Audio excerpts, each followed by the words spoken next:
Fala, poupador! Como é que vai? Tudo bem? No dia 17 de maio de 2017, saiu uma notícia referente à delação premiada daquele grupo JBS e do seu dono principal, Joesley, que atingia diretamente o presidente Temer.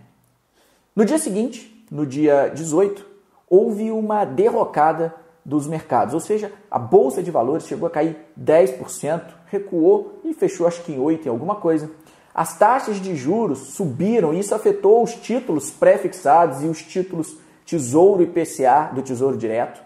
E quem tinha dinheiro nesses títulos, da noite para o dia, perdeu dinheiro, passou a ter menos capital. É diferente da taxa que você contratou lá atrás, mas naquele momento você perdeu dinheiro porque as taxas dispararam, subiram quase 2 pontos percentuais, saíram no pré-fixado de 9,90, quase 10, para cerca de 11,80.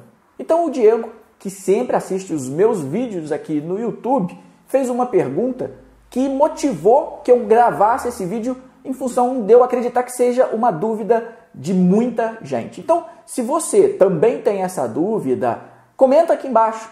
E de antemão, aproveite e inscreva-se aqui no meu canal. Vamos então para a pergunta do Diego. Gustavo, por que a Bolsa despencou tanto, cerca de 10,47%, com esse escândalo envolvendo o presidente Temer? Eu queria entender o que passa na cabeça dos investidores. O governo exerce muita influência quanto às empresas com ações negociadas em Bolsa? Vamos à resposta, Diego.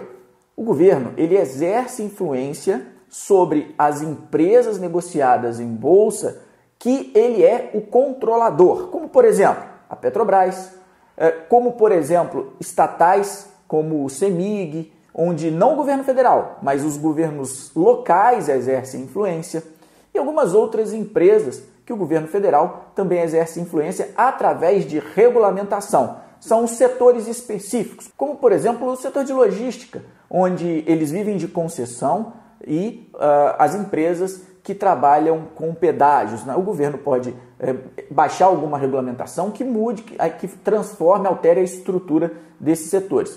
Também no setor elétrico, como fez Dilma no passado, onde ela, na canetada, mudou a forma de contrato e essas empresas sofreram na Bolsa, tendo suas ações reprecificadas e despencaram.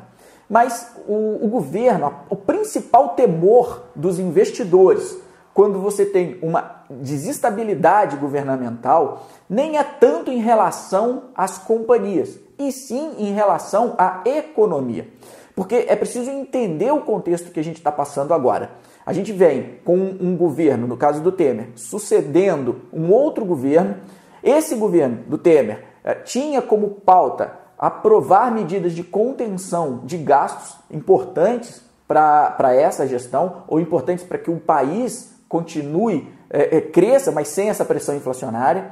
E eu estou falando aqui das reformas, Previdência e de outras reformas, principalmente a reforma da Previdência. Então, para o mercado financeiro, essas reformas estavam encaminhadas e as chances de que isso passasse seriam grandes. Quando você tem uma instabilidade ou talvez até uma queda, o momento que eu estou gravando esse vídeo, ainda não tem uma solução para essa crise, mas uma possível queda, você causa uma instabilidade e você tira do mercado financeiro, dos agentes do mercado financeiro, você tira a certeza ou a maior tendência de que as reformas aconteceriam.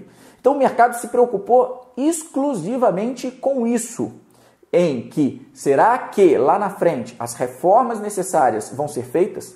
Será que a partir do momento que o governo cai, como vai ficar então, quem vai suceder para ficar à frente dessas reformas? Será que a equipe econômica vai ser mantida, que vinha fazendo um trabalho relativamente bom? Então todas essas dúvidas fazem com que o mercado saia de risco, venda ações, não só ligadas ao governo, mas qualquer tipo de ações, corra para ativos mais seguros, como o dólar, por exemplo, por isso que o dólar subiu 8%.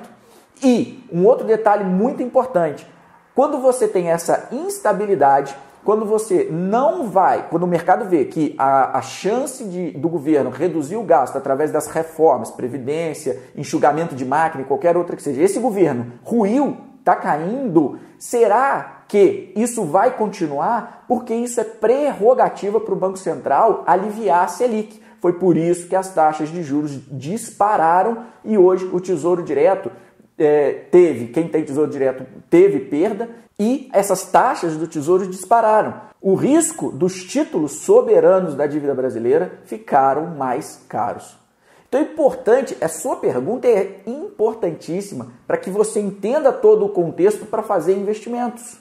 É importante que você saiba que a economia brasileira ainda é muito ligada a decisões governamentais, sejam decisões específicas, por exemplo, como a retirada do IPI na linha branca. Isso foi uma medida do Manteiga no governo Dilma. Esse tipo de medida tem uma influência, um impacto direto em setores da economia e em empresas negociadas em bolsas. Porém, quando você tem uma ruptura, uma queda de um governo que vinha fazendo um trabalho relativamente bom do ponto de vista do mercado financeiro, que é a única coisa que eu analiso, ele vinha fazendo um bom trabalho, você tem uma recuperação dos ativos, bolsa de valores, tem uma valorização do real, uma queda do dólar, as taxas de juros dos títulos públicos começam a cair, porque a economia vinha vindo bem. Vinha se recuperando lentamente, mas recuperando. Agora, a incerteza paira e o mercado financeiro detesta incerteza. Durante a incerteza, ele vai jogar a bolsa para baixo, ele vai descer com o preço das ações e vai subir com as taxas de juros, com o grau de risco que ele precisa para tomar títulos do governo. O que a gente está vendo no Tesouro Direto, essa reprecificação, nada mais é do que um aumento do risco que o investidor agora quer para comprar títulos do Brasil. Uma instabilidade política pode refletir na economia. É por isso que é muito importante que você adquira o conhecimento certo, que você consiga seguir no teu caminho, sabendo exatamente quais são os cenários possíveis que as coisas podem acontecer. E foi por isso que eu criei a Biblioteca do Investidor.